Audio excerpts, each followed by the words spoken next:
It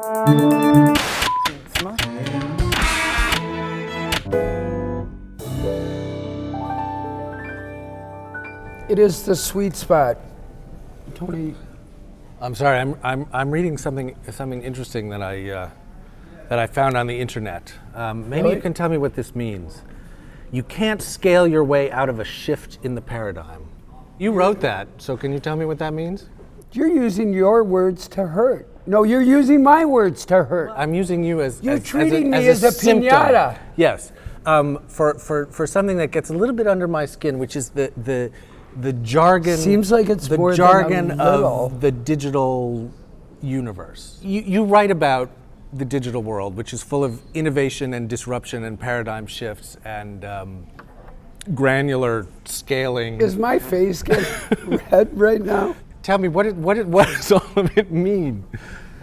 Or Okay. do you notice? I mean, All right, I'm not going to totally defend myself. but defend yourself a little bit. Okay, part of what happens is we become somewhat prisoners of our source space, and we want them to think that we're smart, that we're learned, and so what we do is adopt their nomenclature. It can get out of control. People will say, my site's in beta, I've been dog fooding the product to check its scalability, its user interface, and see just how sticky it is on the social graph. And I'm going to use big data to do it. It does give me a little frisson, I have to say. It's like, wow, yeah. this guy is But on you top have of it. no He is idea right. what I just he is said. right there. No, do you? The thing is, I want to be careful about this because Bill Brink, my long-suffering editor, what you're seeing in my column is after he's already gone in and ripped out a bunch of jargon. Is it all bad?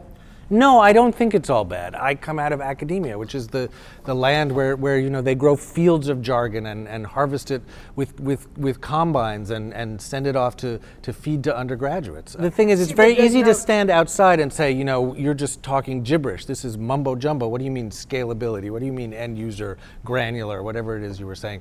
But when you're speaking with other people who are conversant in that idiom, you need those words because they mean specific things that other words maybe don't. I think it's about. See, you know, again and it's- again, what you're doing is you're taking and rebranding what is claptrap. Rebranding.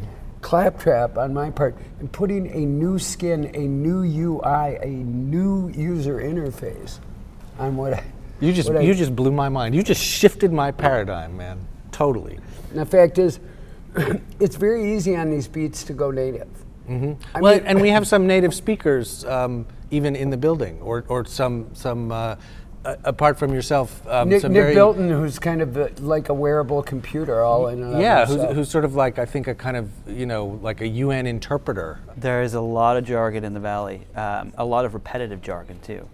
So what's really interesting is when there's something successful, everyone wants to be the successful of that. So if you go and you look online, there's we are the Uber of X. We are we're the Uber of pet food. We're the Twitter of Y. Exactly. There are thousands of pitches I get like that every single week, Right. where someone is the Uber or the Twitter of. Do you have any pet peeves when it comes to jargon? During the 2005 Web 2.0 world, Flickr, which did not have a vowel at the end, was the big thing. It sold for $35 million, which today is just a complete and utter joke, but back then was a huge number. And every single website after that got rid of their vowels. Twitter originally did not have vowels. What human imperative is at work when people talk about we're going to crowdsource our way to dog fooding this product and make sure that it has scalability? The same reason that they didn't use vowels in 2005. Most people are not that creative, and they, especially in the Valley, they don't have wonderful ideas. There are the exceptional ideas. One thing that was really funny that came up recently was so companies that close down products, Google for example, when they closed down Google Reader, they didn't want to use, they didn't want to say we're shutting it down, so they said we're sunsetting it. I bet you there were meetings after meetings at Google talking about a new way to, because they're shutting down so many products, a new way to talk about how we do this, and somebody came up with sunsetting, and it's just beautiful. When people are talking about the web, they're always saying in the cloud. It's like sunsetting. What's with all the Do you think you meteorology? can sunset in the cloud? Yeah. I can't talk much longer because I have a lot on my plate. but you know, if your bandwidth opens up later, we can continue this conversation.